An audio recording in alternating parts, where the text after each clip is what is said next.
मही मज्ज मीठिये नगिंदे पन्नाये सूर्य सुद्धलेसे एवं सीरिये उस भूरि वन्ने मनोरमे जोयई अच्छिमाली। भूमि तल के मध्य में स्थित है नगेंद्र सुमेरुवर, सूर्य जैसा शुद्ध तेजो राशि से युत अति प्रखर। क्या मनोहर रंग मणियों का विचित्रित सोहता, दश दिशा धोधक किरण का पुंज जग को मोहता।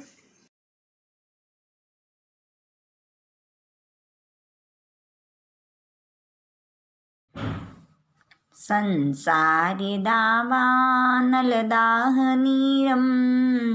समोहधूलिहरणे समीरं मायारसादारणसारसीरं नमामि वीरं गिरिसारधीरं नमामि वीरं गिरिसारधीरम्। अनंत अनंत उपकारी आस्था के आयाम चरम तीर्थंकर प्रभु महावीर को कोटि सवंदन। उन्हीं की आज्ञा में विचरण करने वाले चारित्र आत्माओं को सत सत वंदन। आदरणीय सुश्रावक श्राविकाएं, जय जिनेन्द्र। वीर स्तुति प्रभु महावीर के असाधारण अतिशय गुणों का गुण कीर्तन। आर्य जम्बू स्वामी की जिज्ञासाएं। प्रभु महावीर के प्रथम पटधर आर्य सुधर्मा स्वामी जिज्ञासाओं का समाधान करते हुए प्रभु महावीर का ज्ञान। आइचेसु अह्यम पयासयरा, सूर्य से भी अधिक प्रकाशवान। ऐसे महान गुणों का गुण कीर्तन करते हुए वीर स्तुति की 13वीं गाथा महावीर स्वामी की मेरु पर्वत की अपेक्षा की तुलना करते हुए मही मज्ज मीठिये नगिंदे पन्नायते सूर्य शुद्धले से एवं सिरिये उस भूरि वन्ने मनोरमे जोयई अच्छी माली।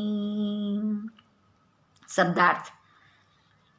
मही पृथ्वी, मज्जमी मध्य भाग में, ठिये स्थित है, नगिंदे नग का इंद्र अर्थात पर्वतों का राजा सुमेरु पर्वत। पन्नायते सूर्य शुद्धले से, पन्नायते प्रतीत होता है, सूर्य शुद्धले से सूर्य की शुद्ध लेशा अर्थात कांतिवान प्रतीत होता है। एवं सूर्य उस भूरि वन्ने, एवं शोभायमान होता है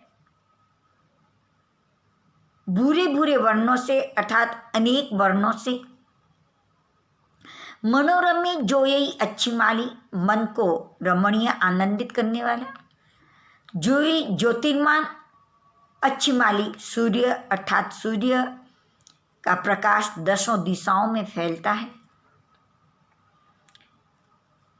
इस गाथा का हिंदी विवेचन कन्या सुबोधिनी भाग 3 के साभार आपके समक्ष।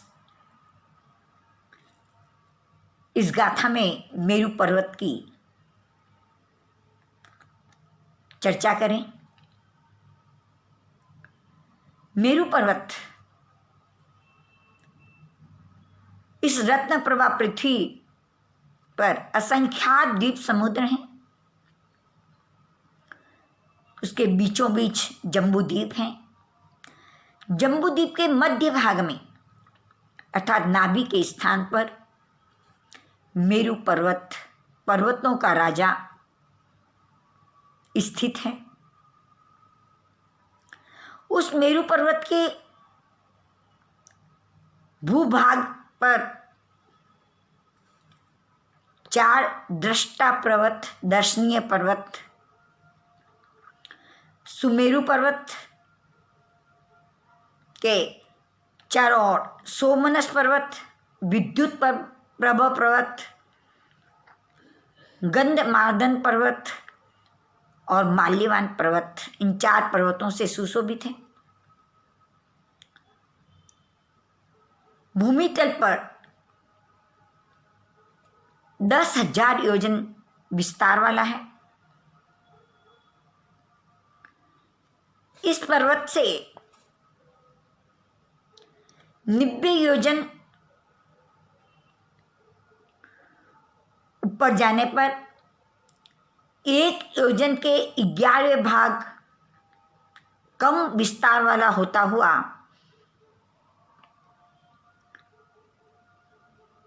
मेरु पर्वत 99,000 योजन पर 1,000 योजन विस्तार वाला रह जाता है। उसके ऊपर 40 योजन की चोटी अर्थात ध्वजा है। प्रभु महावीर भी जिस प्रकार मेरु पर्वत मध्य भाग में स्थित है, प्रभु महावीर के धर्म साधकों की भावना भी प्रभु महावीर उनके मध्य बिंदु थे। जैसे मेरु पर्वत पर्वतों का राजा है, प्रभु महावीर के शासन में तपस्वी, त्यागी, साधु साध्वी, श्रावक श्राविका के नेता थे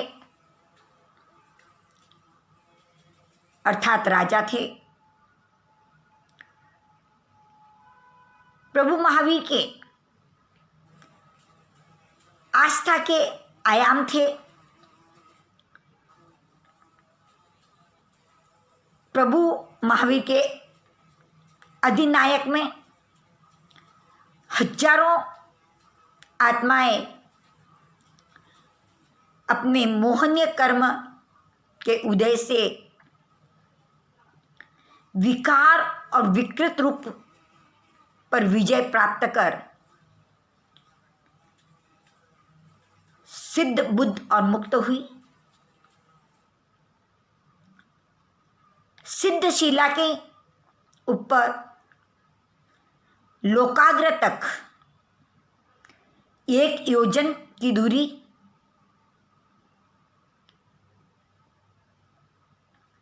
उसके छठे भाग में अर्थात 333 धनुष 32 अंगुल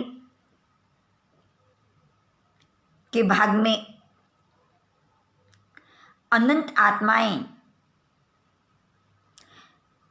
अपने स्वरूप में रमण करती हुई सिद्ध अवस्था में स्थित हैं। मेरु पर्वत सूर्य की शुद्ध लेशियाओं के समान कांतिवान है।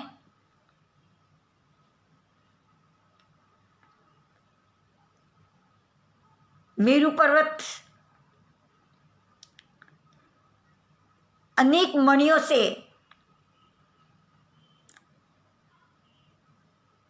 चारों ओर से प्रकाशवान है। भूरे भूरे वर्ण से अनेक वर्ण वाला है।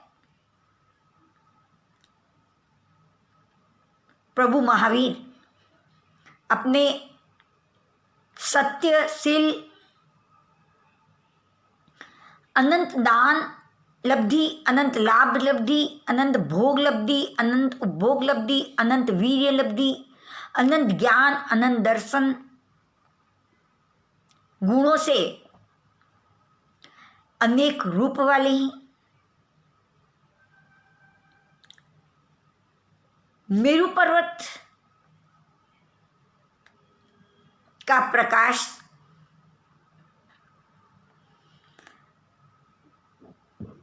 10 दिशाओं को उद्भाषित करता है,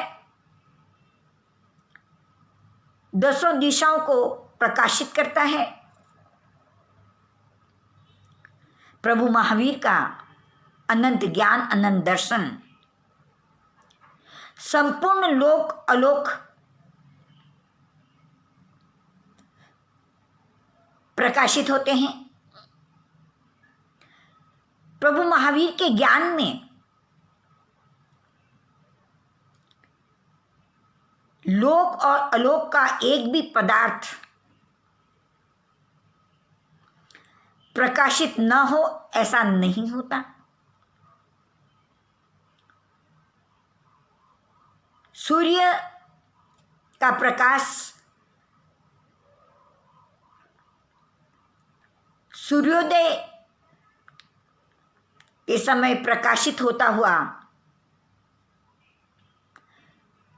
सूर्यास्त के समय में लुप्त हो जाता है। प्रभु महावीर के अनंत ज्ञान, अनंत दर्शन का प्रकाश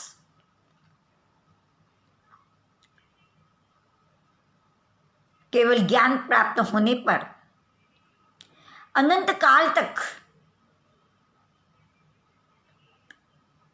आत्मा के गुण का प्रकटीकरण होने से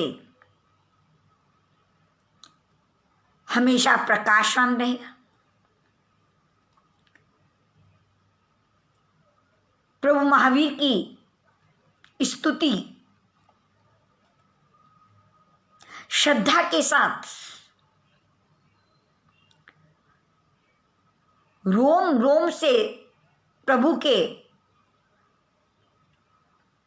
समर्पण परिउपासना करने वाला, स्तुति के